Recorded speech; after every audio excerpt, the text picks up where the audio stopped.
আসসালামু আলাইকুম। কেমন আছেন সবাই? দিনার রান্নাঘরে সবাইকে স্বাগতম।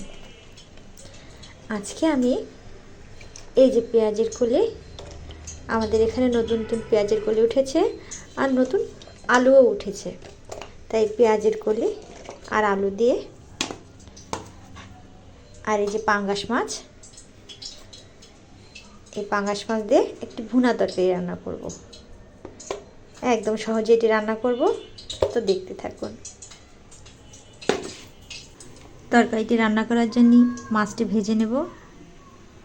এই জন্য কড়াইতে তেল গরম দিয়ে দিয়েছি। তেলটি গরম হয়ে গেছে, এখন মাছগুলো লাল লাল করে ভেজে নেব।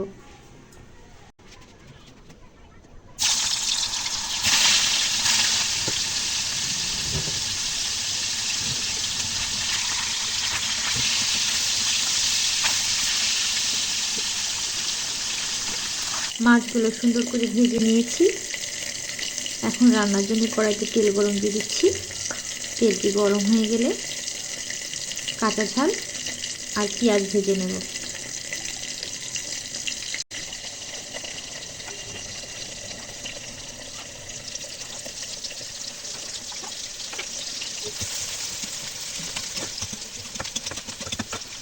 পেঁয়াজ ভাজি ভাজি হয়ে গেছে, এখন দিয়ে দিচ্ছি পেঁয়াজ আর রসুন বাটা।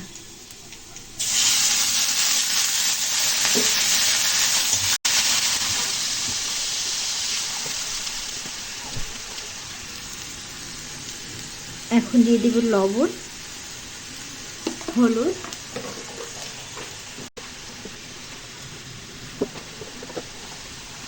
সামান্য ঝালের গুঁড়ি,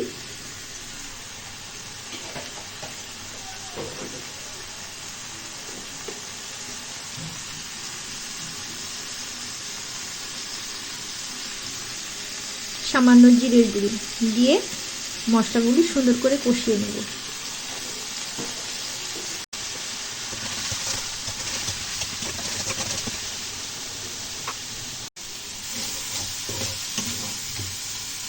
মশলা কষাই হয়ে গিয়েছে, তেল ফুটে উঠেছে। এখন এই পেঁয়াজের কালি আর আলুগুলো দিয়ে আর কিছুক্ষণ নেড়ে চেড়ে সামান্য ঝোলের পানি দিয়ে দেবো।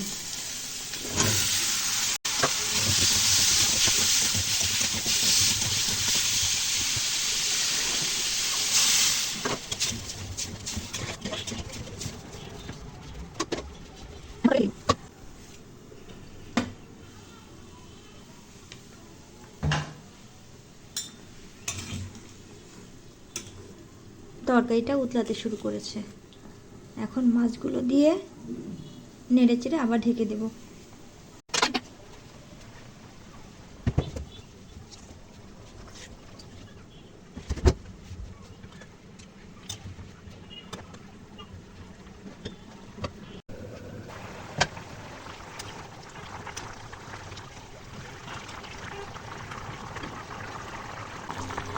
এখন আর একটু নেড়ে চেড়ে চুলার আঁচ কমিয়ে দিব। ঝোলটা নিয়ে তেল ফুটো করে নামিয়ে নেব।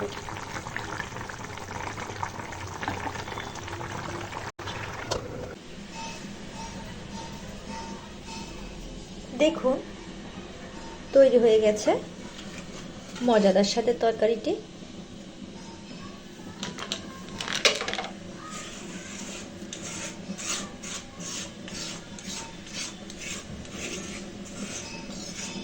একদম কম সময় রান্না করে নিয়েছি।